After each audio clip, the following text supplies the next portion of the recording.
तो प्रिंस हम लोग क्वेश्चन देखेंगे अभी बंटवारा पे आधारित। किस पे आधारित देखना है? बंटवारा पे आधारित। बंटवारा मतलब कि कोई आदमी जीवन भर कमा रहा है, ठीक है, कमाने के बाद क्या करेगा? हिस्सा अपने पत्नी को देगा, बेटा को देगा और क्या देगा? बेटी को देगा। मतलब अब तो चल रहा है कि आदमी बेटी को भी दे रहा है कि नहीं? तो पहले अपना सिर्फ बेटा और अपनी पत्नी को देता था, अब क्या दे रहा है? कुछ भाग बेटी को भी दे रहा है कि नहीं? तो इसी पे आधारित हम लोग क्वेश्चन देखेंगे, है कि नहीं? तो कोई व्यक्ति है, क्या करेगा? आपका पैसा कमाएगा, ठीक है, जब उसका मरने का बारी आ रहा है, चाहे झगड़ा झंझट बहुत होने लगा, क्या होता है ना, खड़ा होता है कि नहीं? हमारी जगह का झगड़ा झंझट होने लगा तो क्या करेगा? वो बंटवारा कर देगा। बंटवारा नहीं कर देगा।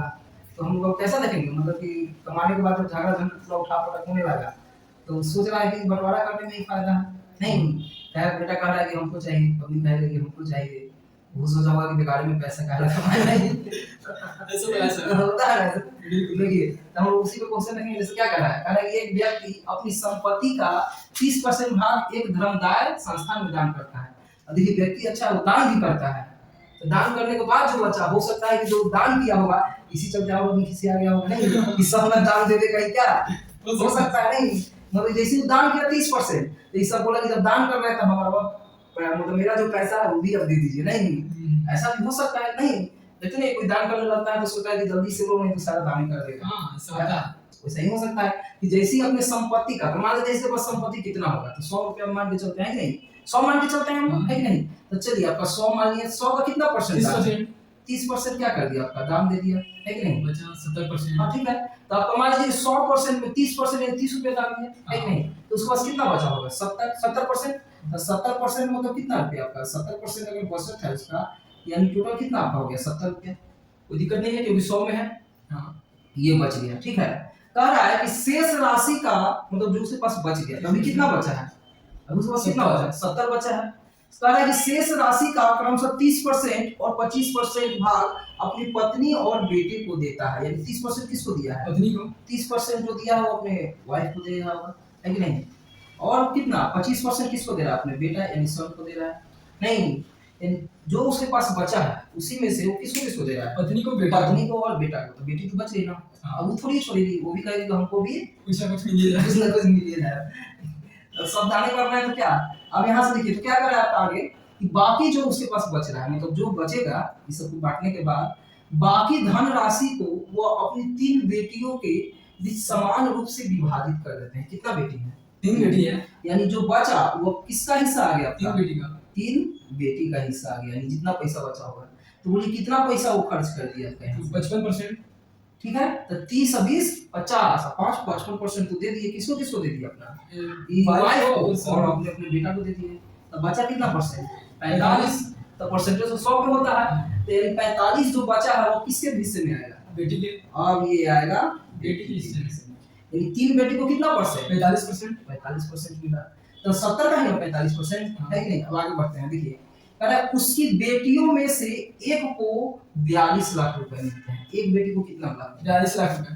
समझिए कितना कमाया नहीं। तो एक बेटी को कितना लाख मिला? 42 लाख रुपए। 42 लाख मिला। तो यहाँ हम 3 बेटी का ना है, एक बेटी का हिस्सा निकाल लेते हैं। हाँ। तो एक बेटी के लिए क्या हो जाएगा? तो एक बेटी के लिए हो जाएगा, हम 3 से इसको क्या करेंगे? भाग देना पड़ेगा ना। तो 45 को 3 से भाग दीजिएगा तो कितना परसेंट हो जाएगा? 3%। 15% है कि नहीं? ये 15% हो गया। तो 15% कितना बेटी को मिल रहा है? एक बेटी को। लेकिन यहाँ पे एक बेटी को कितना मिल रहा है? उसकी बेटियों में से एक को कितना मिल रहा है? 42 लाख। 42 लाख। और जो 15% है किसका? 70 का। ठीक है, तो एक बेटी को मेरा कितना मिलेगा? तो एक बेटी को जो मिलेगा वो 70 का कितना परसेंट? 15%। तो 15 में क्या होगा? ठीक है, तो यदि 70 रुपया है ना, तो 70 का ना 15% मिलेगा एक बेटी को। यहाँ से 0 से 0 गया। हाँ। ठीक है, 5 से काटेंगे तो 5 है 15 और 5 गुना 10 तो कितना हो जाएगा? 21/2। कितना हो गया मेरा? 21/2 एक बेटी को मिल रहा है। लेकिन आपके क्वेश्चन में कितना लाख? 42 लाख। तो उस आदमी का कुल संपत्ति सर कितना लाख में होगा? उस आदमी कितना कमाया होगा? यही होगा। तो आप सोचिए 21/2 यानी कितना लाख है आपका?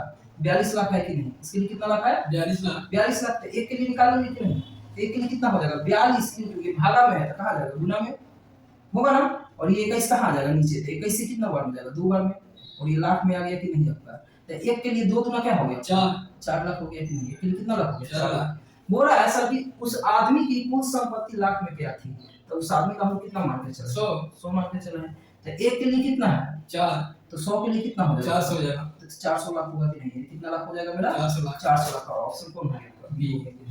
ठीक है, मतलब समझ गए क्वेश्चन क्या था कि एक आदमी था जो कमाता है जीवन भर, जैसे वो दान देना स्टार्ट करता है, तो जैसे दान देता है तो सब पहले कौन मांगता है? बेटा, मतलब उसकी पत्नी मांगती है, पत्नी के बाद कौन मांगता है? बेटा।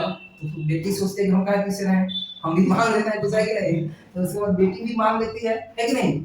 लेकिन एक बेटी को कितना लाख मिलता है? 42 लाख रुपए। हम लोग बहुत ज्यादा अमाउंट है ना, और तीनों को आपको 42 लाख मिला होगा कि नहीं? तो एक बेटी के लिए हम लोग निकालिए 15% आ गया है कि नहीं? क्योंकि टोटल आपका 100 था, 100 में 30% दान कर दिया तो 70 बचा, और 70 में से 30% पत्नी को दिया है और 25% बेटा को दिया, तो टोटल तो 55% बांट दिया किस किस में आपका? बाई को और सन को। और इसमें कितना बच रहा है आपका? 45%। तो 45% जो बच रहा है बेटी का बच रहा है, तो बेटी के लिए आपका 3 बेटी को 45 से 1 बेटी के लिए निकाल 15%। तो 70 का 15% हम लोग निकालिए, 21/2 आया, तो इसके लिए कितना लगा? 42 लाख। तो एक के लिए